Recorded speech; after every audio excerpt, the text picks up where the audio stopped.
মন্ত্রী শেখ হাসিনার মামলার তৃতীয় দিনের মতো চলছে। এ নিয়ে বিস্তারিত জানাতে আন্তর্জাতিক অপরাধ ট্রাইব্যুনাল থেকে যুক্ত হচ্ছেন সহকর্মী তৌহিদুল তারেক। শেখ হাসিনার বিরুদ্ধে যুক্তিতর্ক উপস্থাপন তো শুরু হয়েছে, কি তথ্য আছে আপনার কাছে? গালিব, আজ কিন্তু তৃতীয় দিনের মতো মানবতা বিরোধী অপরাধে অভিযুক্ত শেখ হাসিনা সহ আরও যে দুজন আসামি রয়েছেন তাদের বিরুদ্ধে যুক্তিতর্ক উপস্থাপন করছে প্রসিকিউশন।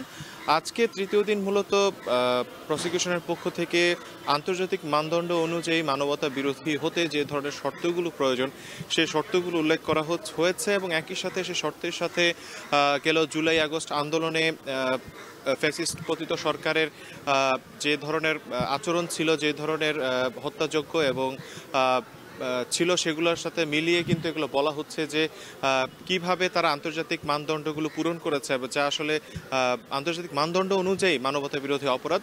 তারই বিভিন্ন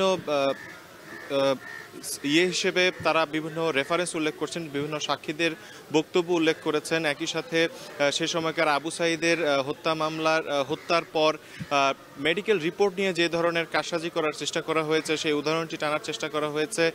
মেডিকেল অফিসারের সে বক্তব্য উল্লেখ করার চেষ্টা করা হয়েছে এবং একই সাথে সে সময় আহত এবং নিহতদের যখন হাসপাতালে নিয়ে যাওয়া হতো, হাসপাতালে কিভাবে চিকিৎসা প্রদানে বাধা প্রদান এবং একই সাথে হাসপাতালে যেতে ছাত্রলীগ, যুবলীগ এবং সরকার দলীয় যে নেতাকর্মীরা ছিলেন তারা কিভাবে বাধা প্রদান করেছে সেই বিষয়গুলো কিন্তু প্রসিকিউশনের পক্ষ থেকে উল্লেখ করা হয়েছে এবং একই সাথে আরও অন্যান্য যে খুনগুলো হয়েছে, হত্যাগুলো হয়েছে উল্লেখযোগ্য সে বিষয়গুলো উল্লেখ করা হয়েছে।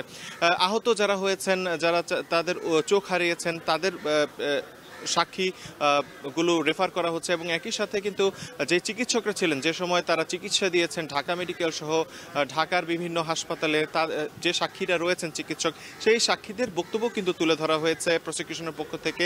তারা বলছেন যে নানাভাবে কিন্তু এই চিকিৎসকদেরও চিকিৎসা প্রদানে বাধা প্রদান করা হয়েছে এবং ঢাকা মেডিকেলের কয়েকজন চিকিৎসককে কিন্তু ট্রান্সফারও করা হয়, এই সাক্ষীও কিন্তু রয়েছে।